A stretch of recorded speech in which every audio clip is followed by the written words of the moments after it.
នេះយើងមកដល់កន្លែងណានឹង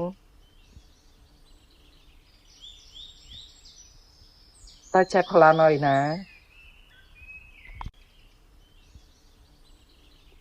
ចែកផ្លាកូនស្រីនេះគឺជាកន្លែងណា ភូមិនេះគឺភូមិអកបា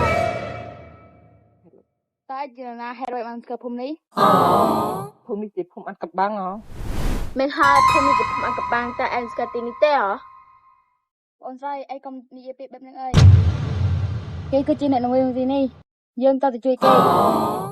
យើងបានប្រាប់គេហើយថាការនេះជាការអាត់កំបាំង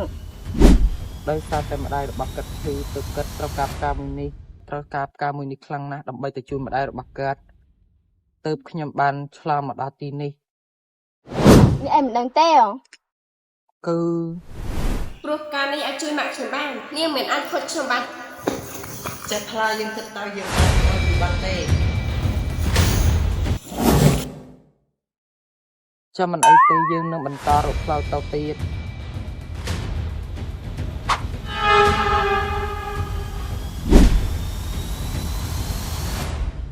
នេះឯង